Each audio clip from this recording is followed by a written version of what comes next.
All right. Good morning, everyone. It's a lovely morning right after TR holidays, and we are gearing up for Chhat. So, after Chhat, we hope everyone will be fine and you will join regular classes.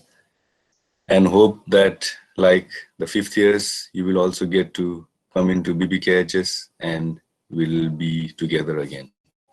But, anyways, this is also not bad. We will keep communicating with each other through this media and we'll see how it goes. All right. We'll begin today with Community Parental Index of Treatment Needs. Just 1 minute.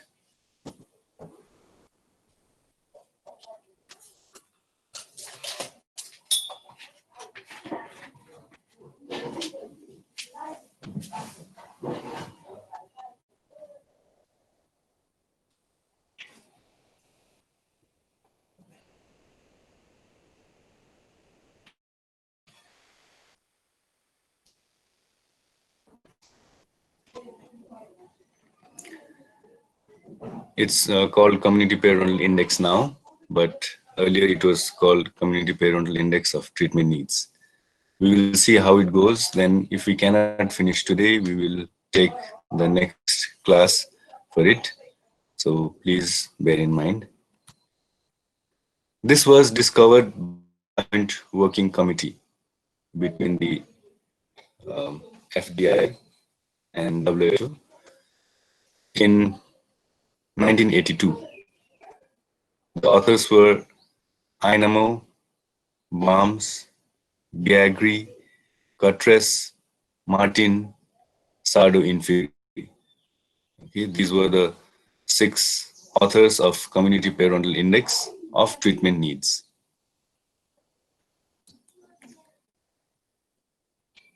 The Joint Working Committee was formed so that they could together form an index in which they could see the treatment needs and also the periodontal condition. So this is why they formed the committee. Right.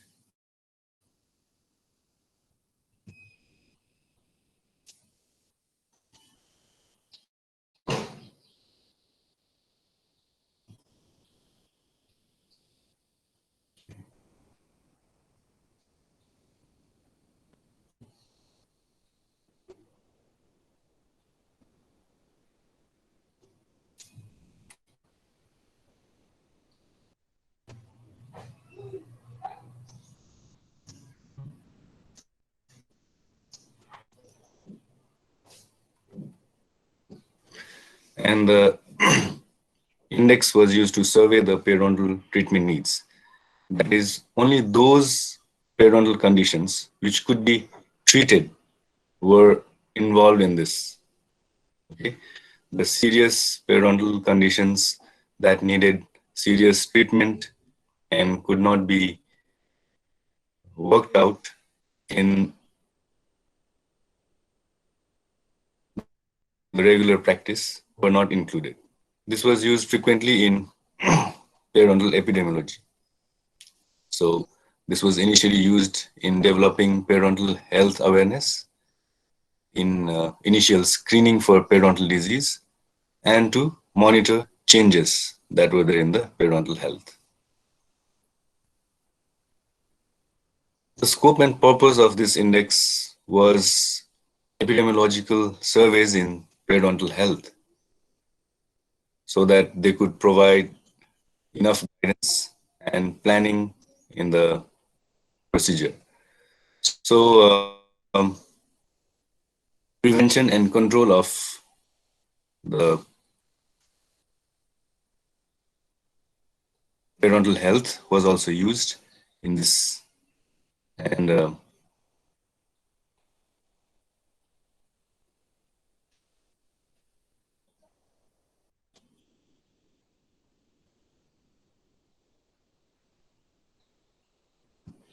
It was not intended for assessment of total disease experience. That's why I say it was considered only for repeated or which could be treated, the periodontal disease that could be treated. Okay. The major advantages were that it was simple, it was easy to conduct, and it had international uniformity.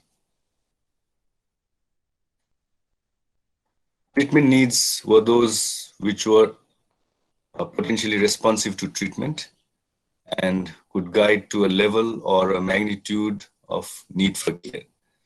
The treatment which could not be done was not taken in this index. That is why the community periodontal index had to be taken. So we'll come to that later on.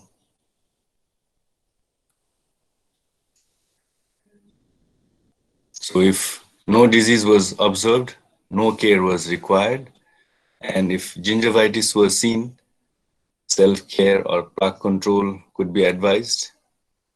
And if calculus was seen with shallow pocketing, then they could refer to trained personnel for removing the calculus. And if deep pocketing was seen, they could refer to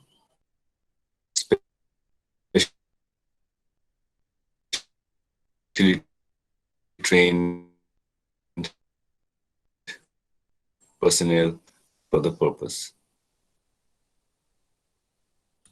The procedure was quite easy, but they had to divide this into 6 sextants. Then they could be called as epidemiological teeth, in which index teeth were taken. We will come to that later on. And clinically, this index could be done when all teeth were taken into consideration. The sextants are 17 to 14, okay? 17 to 14 and 13 to 23 and 24 to 27. Similarly, 37 to 34, 33 to 43, and then from 44 to 47.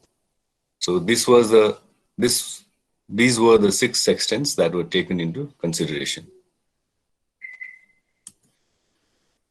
The index teeth were quite common.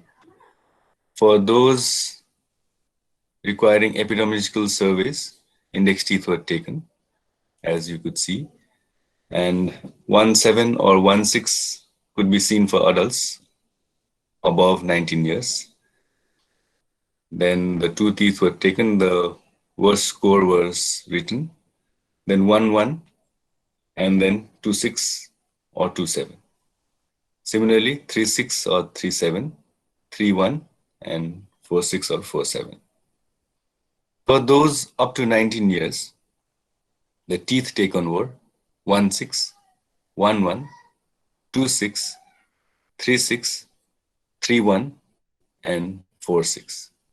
Okay, there were not second molars taken in the teeth up to 19 years because they either didn't erupt or they couldn't consider for that age.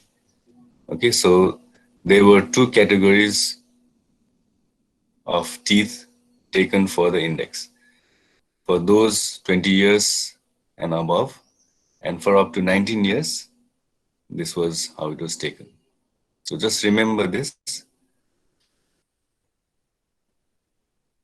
For children below 15 years, again, pockets were not recorded. Okay, so only the probing for bleeding and calculus was done. So they could be scored maximum of 2 in this type of index. We will come to the criteria later on. Clinical setting, all the teeth per sextant were examined and the worst finding was recorded. Okay, so it is not an index in which you could record only the index teeth. This is in clinical setting. Okay. In epidemiological setting, you could check for the index teeth. But in a clinical setting, all the teeth were examined and the worst scoring was recorded. Okay, I had mentioned there were two types of examination, for epidemiological and for clinical. So this is for clinical. Okay, the rest were for epidemiological. Now, coming on to data recording, we used a certain type of a probe called the CPI. It was called CPI-TN probe, but now it's called CPI probe, Community Periodontal Index probe. This was given the WHO TRS number of 621, 1978. This was given the number then. It is thin and light in weight. Maybe it weighs around 5 grams. Now maybe the manufacturers make it 10 grams or so, but the weight has to be 5 grams. Okay. The color coding was seen from black band, that was from 3.5 to 5.5 millimeters. That is the 2 millimeters of black band is visible in the probe, and then a ball tip of 0.5 millimeters, as you can see in the diagram.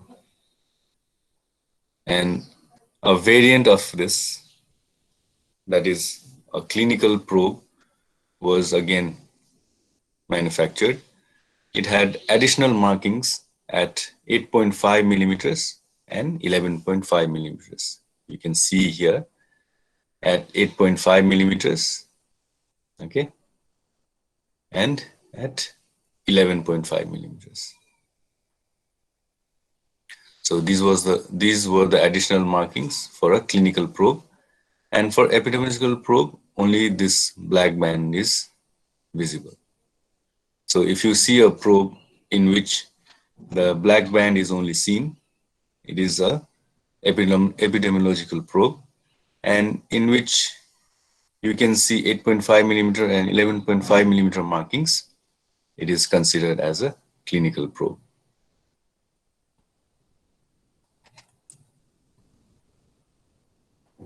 So this is how it was named: CPI-TN-E and CPI-TN-C.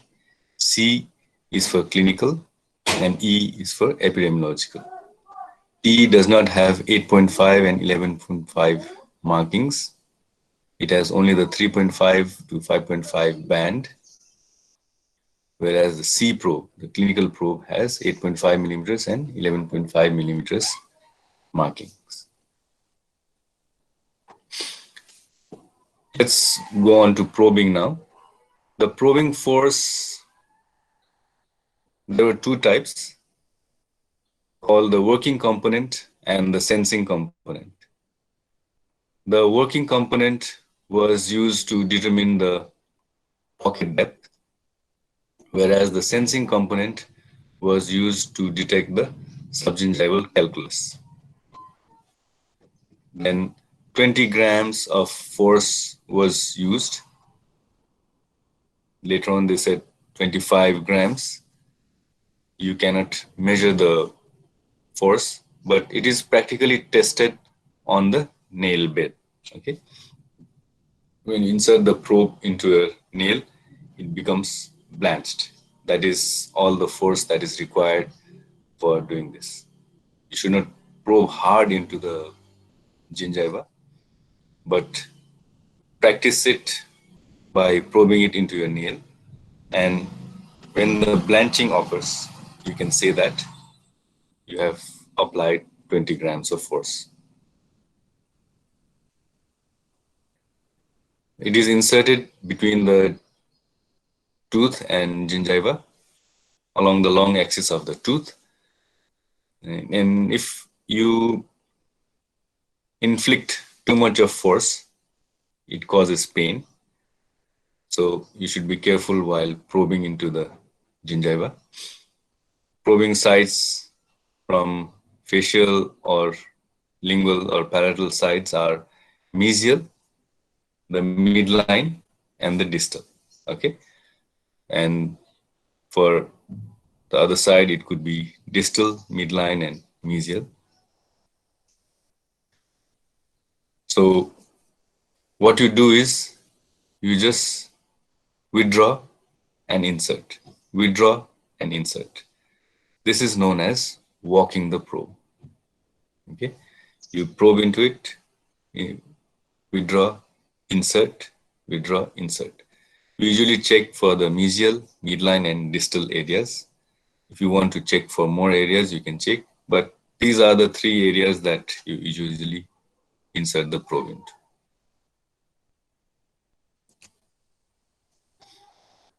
Then you have to inspect for bleeding because this is part of the index. You wait for 10 to 30 seconds for bleeding, but usually it occurs within this time period. If it does not occur within this time period, don't keep probing into that area to see for bleeding. Okay, so you probe it and then leave for 10 to 30 seconds. If there is bleeding, you put the bleeding score. If there is no bleeding, then you score as it is required. We will come to the scoring later on. Yes, codes and criteria. Code X was given if only one tooth or no teeth were present in the sextant. Okay, that is, let's say you are taking the upper left sextant, that is 2 sextant. There is only one teeth, 1/6 is there, no other teeth, then that sextant does not qualify for the index. So you record code X. Okay, don't put a big cross in that area, just put X. It's X means there is only one tooth or no teeth present. Okay, I've seen a lot of your seniors put a big X in the sextant. Cross actually, it is not required. Just a small X is required to state that there is only one tooth or no teeth at all in the sextant. Then code 4 will go from higher to lower. Code 4 is given if the pathological pocket is 6 millimeters or more in depth. That is, the black band of the probe is not visible. You saw the black band, right, at 3.5 to 5.5 millimeters. So if black band is already inserted into the pocket, it is not visible. So a pathological pocket of 6 millimeters or more hides the black band and therefore it is not visible. It gets the code 4, right? Then coming on to code 3, pathological pocket of 4 to 5 millimeters in depth. Okay, that is the 3.5 to 5.5 millimeter black band is visible, but up to certain extent only. Okay, you can see the black band even after inserting the probe into the pocket. So gingival margin situated on the black band of the probe will give you the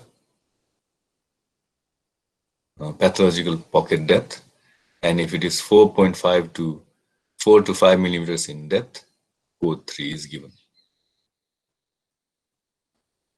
Code 2 is given if calculus or any other plaque retentive factors are seen or felt on probing. Okay, like you see in the picture, you can see there is maybe supragingival or subgingival calculus, and then the gingiva grows over it. It forms like this. Therefore, if you feel it, calculus or other plaque retentive factors, you can give code 2. In this area, the lateral incisor areas here and here, you can see the calculus, but they are more than code 2. In central incisors, you cannot see the calculus, but you can feel it if you insert the probe. Okay, then code 2 is given. Code 1 is given if bleeding is observed during or after probing. 10 to 30 seconds after probing, if bleeding is seen, you give the score or code 1. Code 0 is given if there is no periodontal disease or if there is healthy periodontium, okay, like you see in the picture. So code 0 to 4 and code X is given if only one tooth is present or no teeth are present in the sextant. This is how you do the CPI TN index. Now treatment need is remaining. We will come to that later on. First of all, we'll see how you can substitute the excluded and the missing teeth in each sextant. Okay.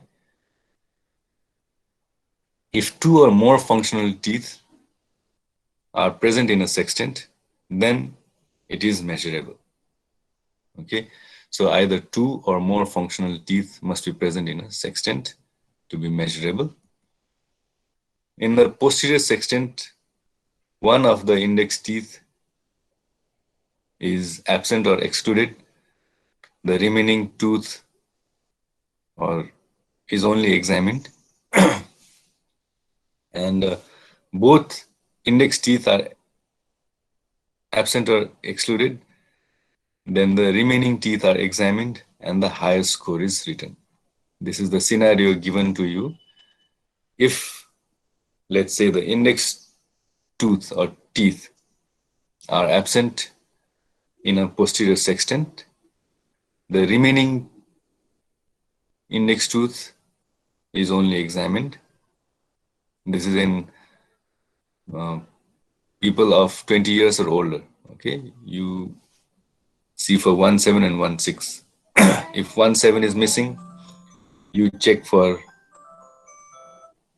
1.6. If 1.6 is missing, you check for 1.7. If both are not present, then we'll come to that later on. Okay. The second statement speaks for that. If both the index teeth are excluded or absent, then the remaining teeth are examined and the highest score is written. Okay. If, let's say, from 1.4 to 1.7, 1.7 and 1.6 are missing, then 1.4 and 1.5 are examined and the highest score between these two teeth are written. Okay, that is what the substitution for excluded and missing teeth says. In the anterior sextant, if 1.1 is absent or excluded, then you substitute with 2.1. If both are absent or excluded, then the remaining teeth is examined.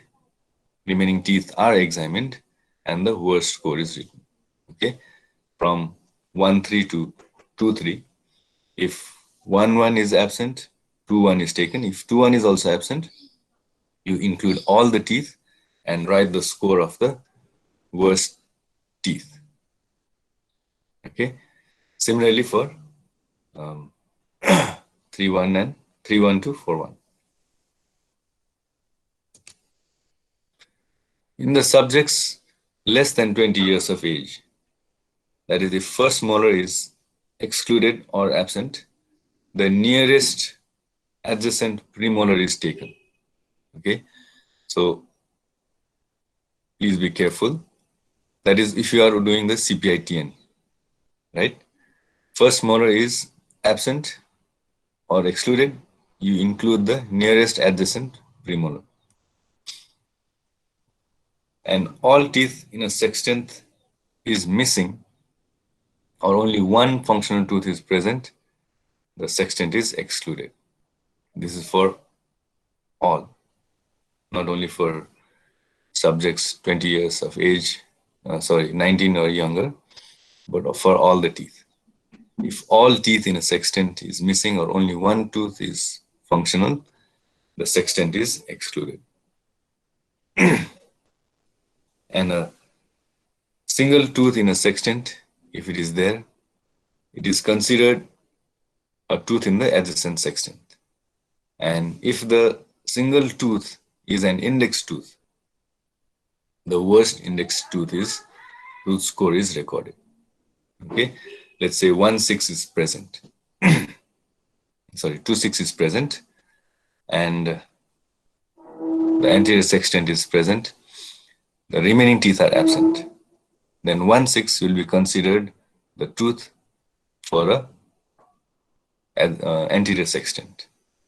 Okay, so for 1/3 to 2/3, 1/3 to 2/3, it is included, and the worst score is written. If 1/6 has the worst score, then 1/6 is written in place of 1/1. Okay, that is how it was given. Now coming on to choice of age groups. WHO standard age grouping states that single years to 19 years could be included in a group of 15 to 19 years. Then 20 to 20 years, 25 to 29, 30 to 34, 35 to 44, 45 to 54, 55 to 64, 65 to 74 years, and 75 to 84 years and over. This is the WHO's grouping technique. But the recommended age groups are 15 to 19, 35 to 44, 65 to 74. Okay, so this was what WHO has recommended as the age groups for this index. Now, high early prevalence is seen from 7 to 11 years. Okay.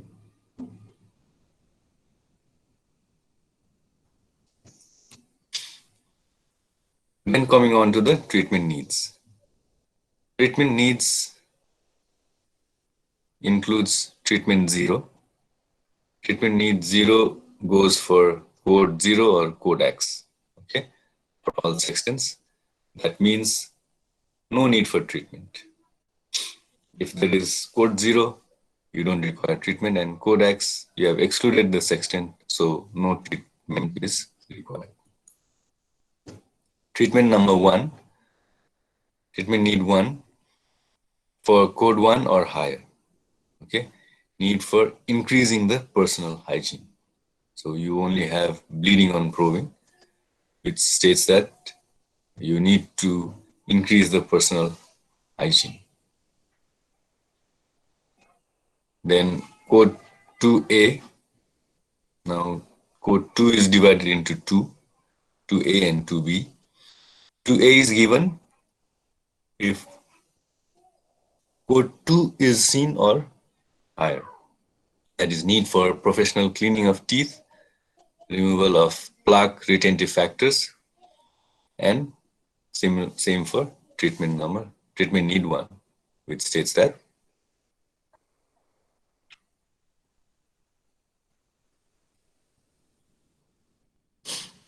need for increasing personal hygiene. Okay, so all the treatment needs are written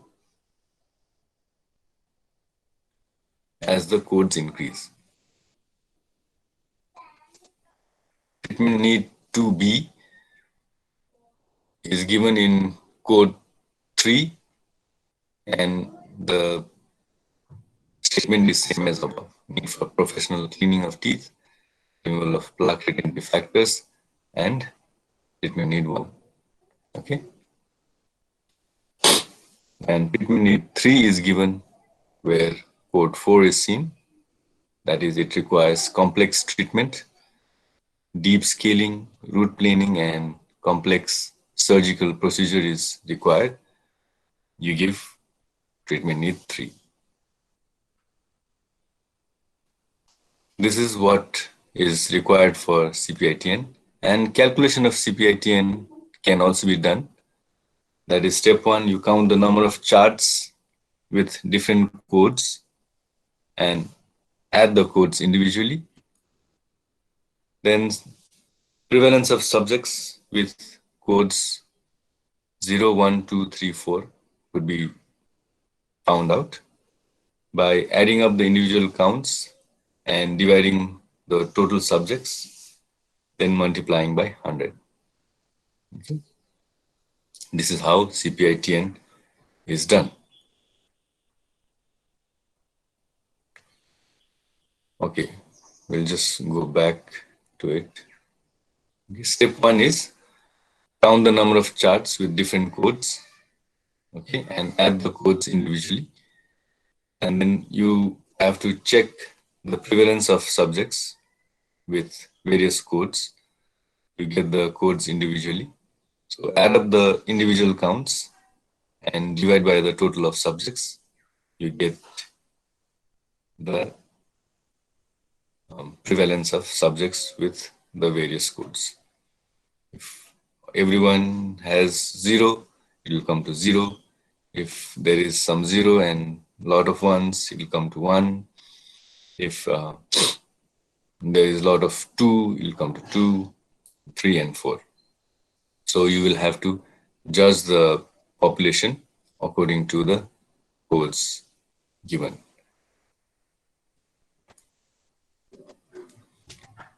Now coming on to community periodontal index. It is just a modification of community periodontal index of treatment needs. But treatment needs is eliminated because it is no longer taken only for treatment needs, and you include the loss of attachment. Indicators of periodontal status are same: gingival bleeding, calculus, and periodontal pockets. And specially designed lightweight probe, the CPITN C probe, is used for this index. The sextants are index teeth for 20 years and over and 20 years under. Then probing procedure consists of sensing and working component, same as what you did for CPITN. The examination and recording are as follows. 0 is given if there is healthy gingiva. 1 is given if bleeding is observed, either directly or by using the mouth mirror after probing. And 2 is given if calculus is detected during probing, but all of the band on the probe is visible.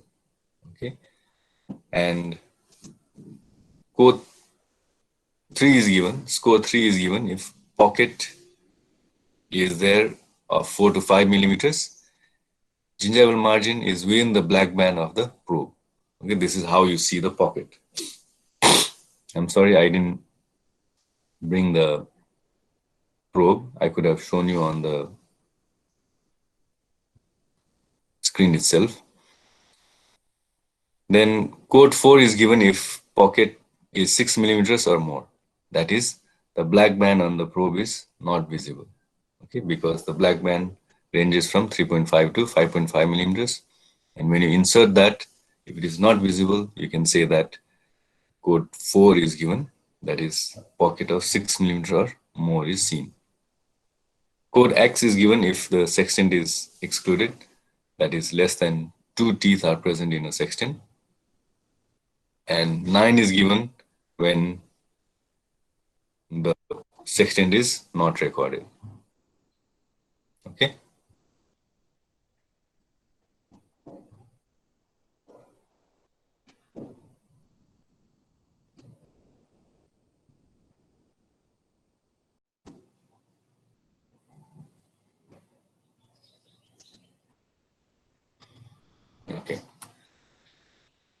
So this is how the scores are given. Score 0 is given if the periodontium is healthy. Score 1 is given if there is bleeding on probing.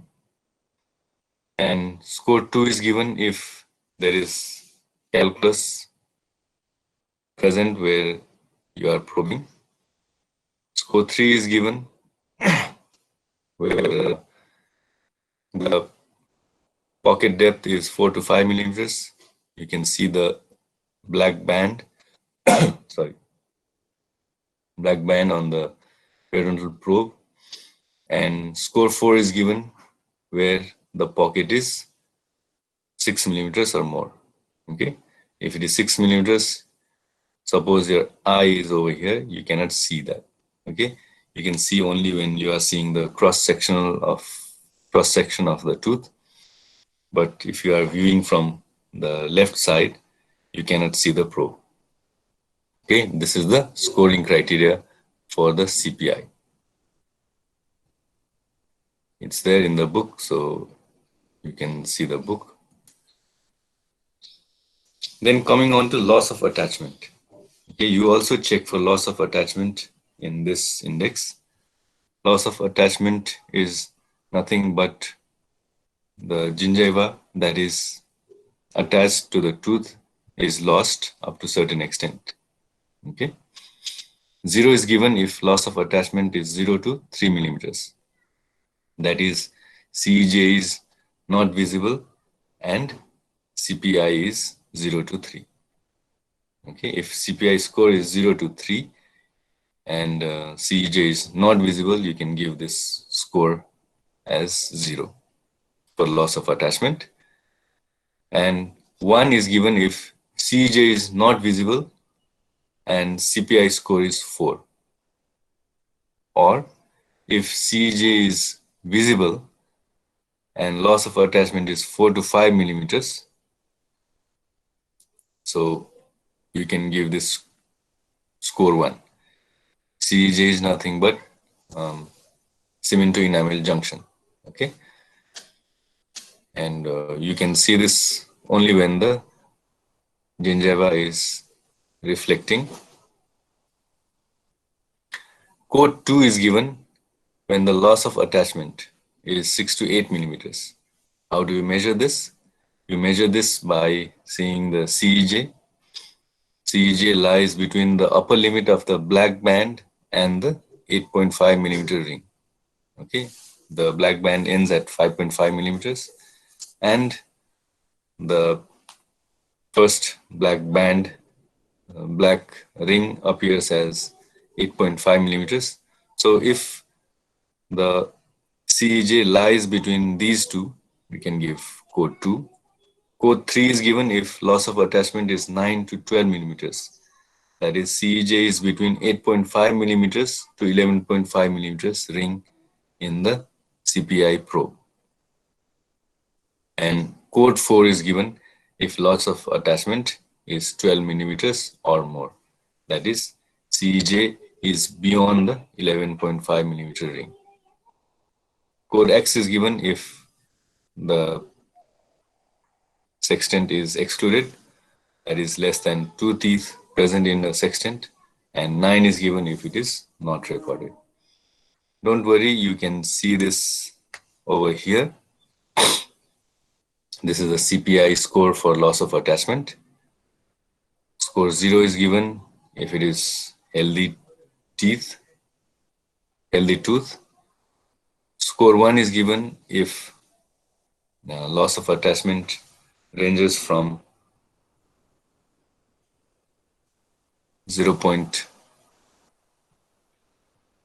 4 to 5 millimeters. You can see the CEJ here, or if you don't see your CPI score of 4 would indicate that. So if CPI score of 4 is given, then loss of attachment will definitely be 1. Okay. Or if you can see the CEJ, you can take the reading from the CEJ to the base of the pocket. Score 2 is given if it is 6 millimeters. That is, it lies between 0.5 to 8.5 millimeter marking. And score 3 is given if CEJ ranges from 8.5 to 11.5 millimeter markings. And score 4 is given if it goes beyond the 11.5 millimeter marking. So this is how loss of attachment is scored. Okay. Well, that brings us to the end of CPI. And I hope you have understood. If not, it is still okay, because you will have a practical session. When you come to the clinics, we will discuss the index with you. This is only a class time. You will only have to remember the numbers and what you do for what all conditions. If you remember that, you can write in the exams. And if you feel uncomfortable just by knowing what it is and not doing it, you can come to the department for practical session and you will learn better. Okay, so I will take up questions if there are any.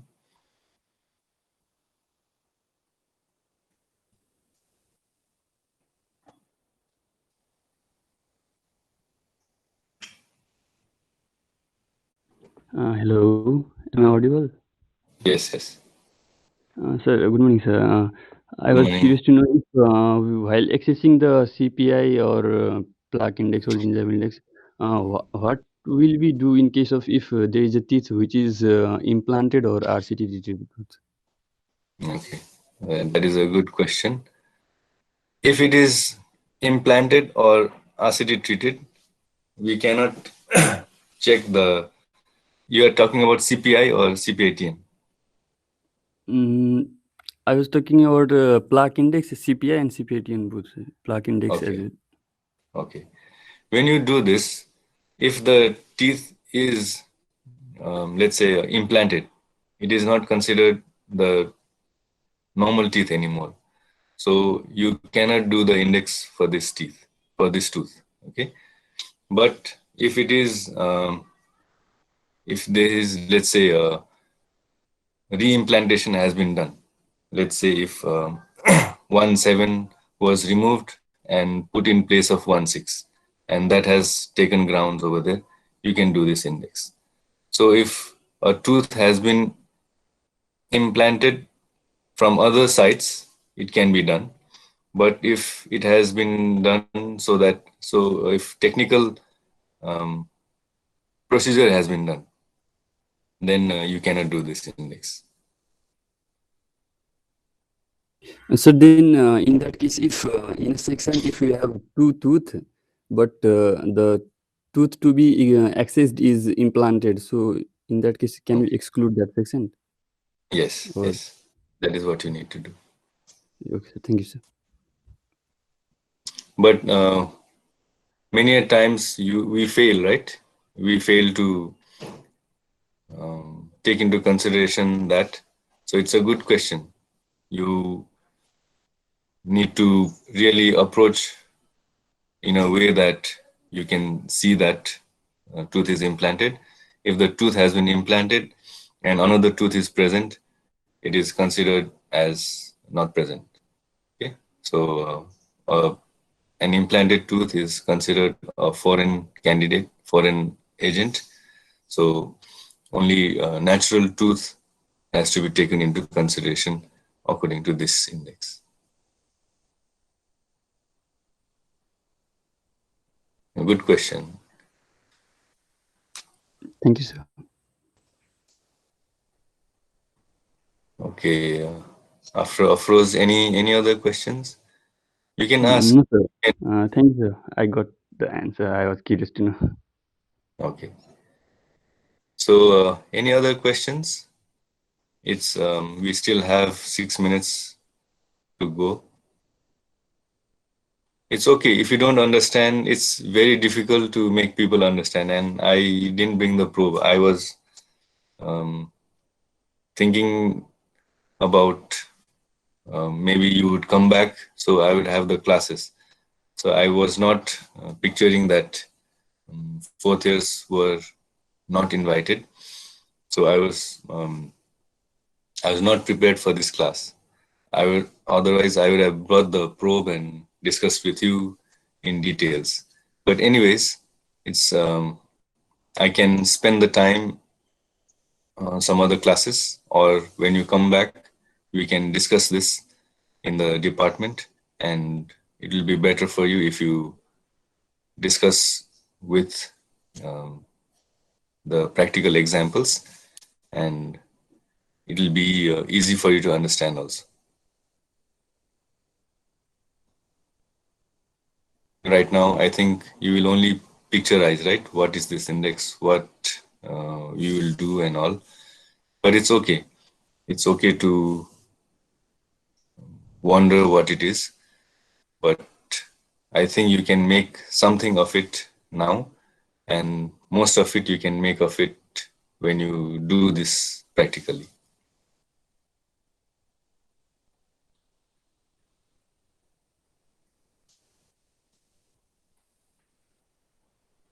Okay, in 2013, there was another CPI index that was given by WHO. We have not discussed it here. So maybe when you come to the department, we will discuss that also, if you feel comfortable. So we'll have to discuss CPI-TN, CPI, and the latest CPI. Okay. So I'll keep that in mind, and I'll also mention it to the others so that they have it in mind also. And if you also think of it, you can just pop the query, what about 2013 CPI? Then we will discuss it. If we discuss 3 different aspects of CPI, then it'll be confusing. That's why I didn't bring it into picture now. So the 2 aspects is enough. Right now, you have to know that CPI is done. CPI-TN is not done anymore. CPI-TN was done when only treatment need aspect was required that had to be discussed. Okay, this was the very first index, or rather I would say not index, some kind of let's say a parental, I don't know the exact word, but yeah, something to do with oral health related quality of life. It was discovered, and this was one of the first indices to be given for that. Right now, there are so many indices for oral health related quality of life. You can check also. Maybe some of you will do this as one of your projects. So just keep that in mind. And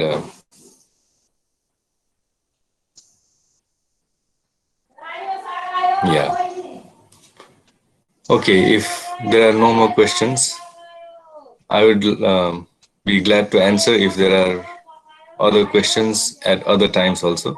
So you can ask, write email or whatever to me, and I would be glad to answer them. So we'll stop the recording now, and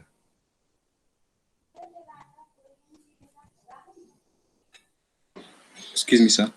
So there is a question in the chat. Okay, I'll see.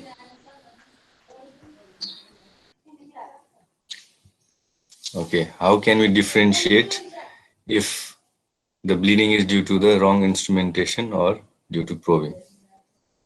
That is a very good question. That is, we cannot differentiate. Okay, it is just comes with practice. it is us who will do the index. So we can say that bleeding is there if we do it in a if we do a wrong instrumentation, but we can see that we have instrumented correctly by checking on other teeth. Okay, if the same thing happens, we can say that okay, the bleeding is normal. It is due to the exact feature that is there. But if we do it in a wrong way, we will see that bleeding will be there in some aspects, and some aspects it will not be there.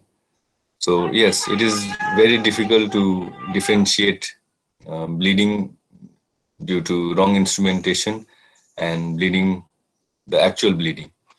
But with practice, everything comes into structure. So I think we can just limit ourselves to the pressure that we apply, that is 20 grams. You can just take a probe and inflict in your thumb, okay? And if the blanching occurs, that is 20 grams of force. So you will know that so much of force should be applied. So when you probe into the socket, when you probe into the gingiva, you will know how much force to apply, okay? So first you can try probing onto your thumb or your index finger, okay? And when you get the blanching, you will know that it is 20 grams of force. So yeah, that is a good question. And wrong instrumentation could lead to bleeding, but you will have to practice before doing it on the patient. So even in the first few patients, when you do, you could get that, but it will be compensated later on when you do other patients. That's why 10 patients has been kept, so that even if you do mistakes in the first few patients, you will not have to repeat it on the later patients. It's a good question.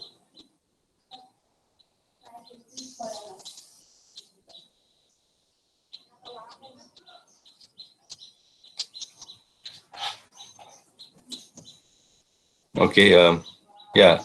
If you have questions, do fire, do send in so that we can answer them. You have our emails, so you can send it in the emails. We will send reply as and when we are available. And it's just a matter of time, I think, to have you over here.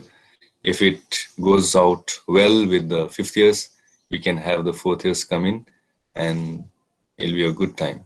So until then, keep yourself healthy, keep yourself corona free, and we will see each other in the days to come. Okay. So thank you, and thank you, Binamra, and thank you everyone for this lovely session. It was as if I was teaching it to let's say, when you are here. Okay. And I admire that you all were present, and I admire that you could make it to this forum even if the Doodle platform was not used. So thank you, and I'm sorry that I couldn't do it in the Doodle platform, but this is also a mode of learning, and I will make it available for everybody to see this video. It is recorded, so if you want it, you can ask for it.